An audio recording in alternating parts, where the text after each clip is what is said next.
Hey, Lars, I see you've switched things up in the back end a little bit. What do you want to see out of that group that you haven't seen maybe in the last couple of games? Well, Beau's ready to go. Get him back in the lineup there, and obviously Carly draws out tonight. But that's it. We'll see. We'll see with the pairings. See what it looks like here early in the game. What does Bjorkstrand need to do, or what do you want to see from him that maybe you didn't see early? I think you waited on him a little bit to get back in. Is there a level you want to see him get to, and what does that look like?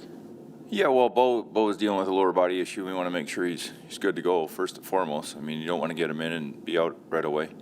Beau's got a tremendous skill set with the puck. He's really good at. It comes natural to him. He gets in all three zones really of making that play. He's very heady with it. With him, it's like all our guys. I want him to be competitive. And on both sides of the puck there, and so that he can play with it more. And when he's good, he's on his toes, he's assertive. Even as an undersized defenseman, if he gets into the body, gets the puck back, then he can get to what he's really good at. So expect all our D-men to do that.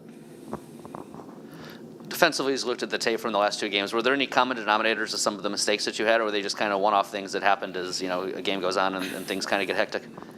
Yeah, like I said, I really like what we were doing up to 2-1, and then it was a house of cards there for about a minute and just fell apart. So from that point, we chased it a lot. I mean, our number one issue, we didn't close any plays out. And when you give skilled guys like Panarin and Ziminejad and Kreider, and they get rolling and moving, the more time they spend, you get exhausted, especially on a back-to-back. We couldn't find our legs there, and you're using so much energy in your zone that we had nothing left on the forecheck. So we just got caught on that three-quarter ice game, and we couldn't get it back. Also, just looks like does Danforth go in as well? He's been, yeah, he'll be in tonight for Stenley. What did you just kind of think of him in camp, or other reports you've gotten since he's gone down and played in Cleveland a bit?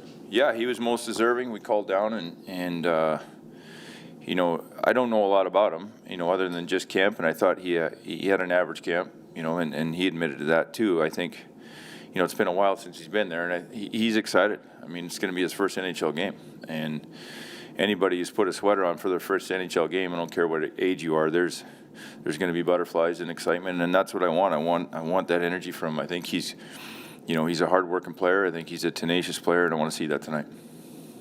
Lars, of course, these guys have to earn it. You're not giving them anything they didn't earn, but a guy like Hoffman, who played for so long before he got his NHL shot, and now Danforth, really putting in the time before they get an NHL shot. How cool is that just from your chair to see something like that happen for them? I love seeing it. Yeah, it's, you deliver a lot of bad news as a head coach, and whenever you get to say, hey, you're in, they hear yes. You hear no a lot, and when you're 28, you've heard no a lot, and so it's a neat thing. They're excited. They're like a kid again, and they don't show much, but I know what that feeling's like on the inside. So I'm sure he's let a lot of people know he's going to be playing his first NHL game tonight. So I'm excited for him. And that first time you walk in, that jersey's hanging there, and you get to put it on in a real regular season game. That's a special moment. Brad, I want to ask you a little bit about Oliver Bjorkstrand and the start that he's had. Pretty regular appearance on the score sheet. Nice assist the other night. Have you seen him take his game to a different level this year in the early going?